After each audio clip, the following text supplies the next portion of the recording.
मेरा नाम प्रियंका है। मेरे पिता ने मेरे साथ जो किया वो कोई सोच भी नहीं सकता। मैं अपने पिता की एक इकलौती बेटी हूँ। हम बहुत ही रईस परिवार से हैं। हमारी एक कंपनी है, पैसों की कोई कमी नहीं है। बचपन से ही मुझे ऐशो आराम की आदत है। नौकर चाकर गाड़ियाँ मेरे चारों तरफ रहती थी। मेरी ज़िंदगी में बहुत अच्छे से जी रही थी, लेकिन उस एक दिन ने मेरी ज़िंदगी बदल दी। हमारे यहाँ कुछ ही दिनों से एक नया ड्राइवर आया था। वो ड्राइवर जवान था, लेकिन वो मुझे पसंद नहीं था। वो ज़्यादा सवाल पूछता था, कहाँ जा रहे हो, क्यों जाना है, इतना तो मेरे पापा मुझसे नहीं पूछते थे। एक दिन जब ड्राइवर ने हद कर दी तो मैंने उसे एक तमाचा मार दिया और उसे नौकरी से निकाल दिया। मैंने पापा को यह बताना ज़रूरी नहीं समझा, क्योंकि हमारे यहाँ ड्राइवर की कमी नहीं थी। लेकिन मुझे नहीं पता था कि मेरे साथ यह होने वाला है। एक दिन सुबह जब मैं उठी तो मेरे कमरे में वो ड्राइवर था। वो ड्राइवर मेरे कमरे में इतनी सिक्योरिटी के बीच कैसे आ गया, मुझे पता नहीं था।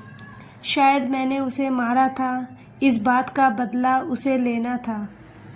मैंने कहा कि तुम यहाँ क्या कर रहे हो? वो बोला कि मैं तुम्हारा पति हूँ।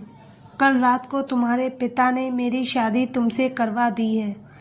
मैंने कहा कि तुम पागल हो, मेरे पिता तुमसे शादी करवाएंगे और शादी हो गई, मुझे पता भी नहीं चला।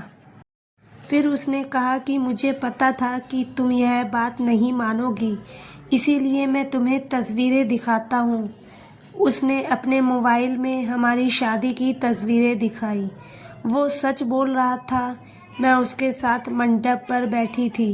मुझे होश नहीं था और मेरे पिता भी मेरा कन्यादान करते उस तस्वीर में थे। मुझे उस तस्वीर को देखकर भरोसा नहीं हुआ कि मेरे पिता हो मुझे इतना प्यार करते थे। वो मेरी शादी बेहोशी में मेरी मर्जी के बिना एक ड्राइवर से करवा सकते हैं। मैं उसी समय अपने पिता के पास गई।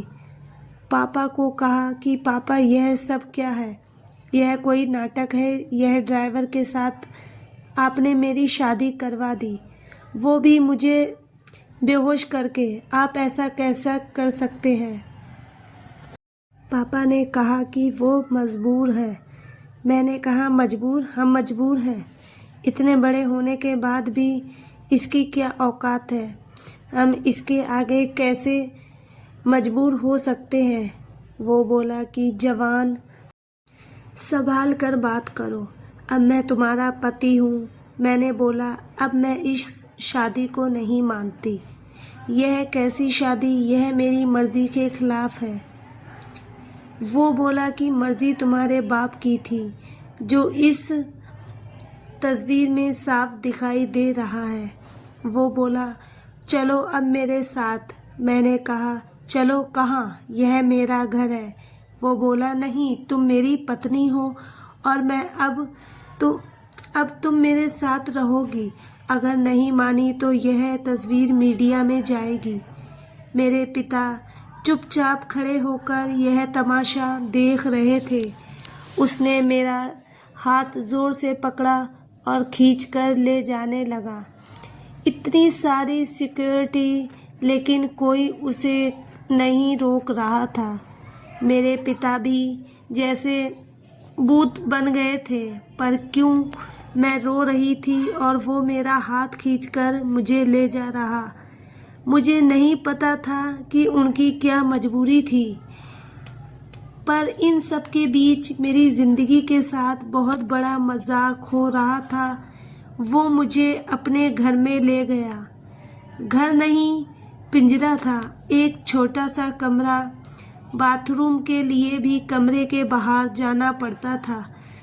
उसने मुझे कहा कि यही अब मेरा घर है, यहीं पर रहना है और खाना है।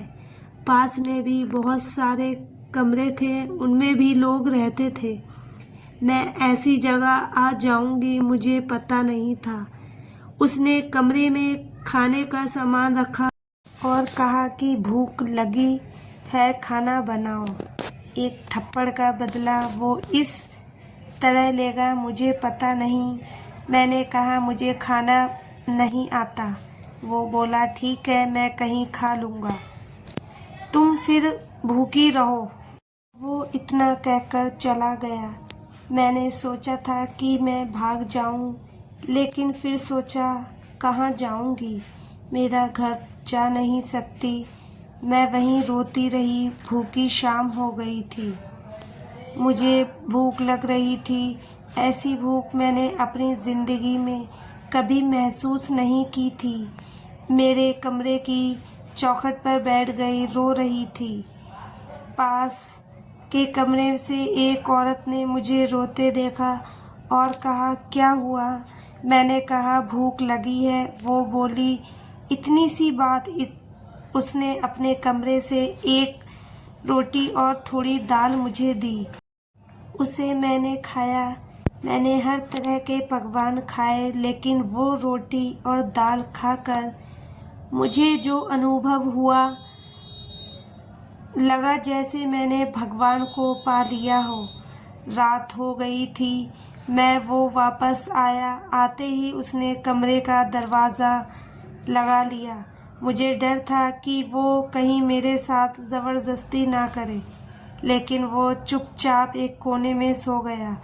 इतने बड़े महल से एक कमरे में, वो भी अजनबी के साथ। मैंने सोचा कि अब मैं यह सब बर्दाश्त नहीं करूँगी। मैं उस रात सोई नहीं और सुबह उसके उठने के पहले मैं कमरे से भाग निकली। मैं अपने एक दोस्त के यहाँ गई, लेकिन जब मैं उसके घर पहुँची तो उसने मुझे दरवाजे से अंदर नहीं आने दिया। बोला कि तुम्हारे पापा का फ़ोन आया था कि अगर किसी ने तुम्हारी मदद की तो अंजाम अच्छा नहीं होगा। उसने मेरे मुंह पर दरवाज़ा बंद कर लिया। मैंने सोचा था कि वापस उस कमरे में नहीं जाऊंगी, लेकिन कुछ ही घंटों में मैं समझ गई कि मेरे लिए अभी उससे ज़्यादा सुरक्षित कोई जगह नहीं है।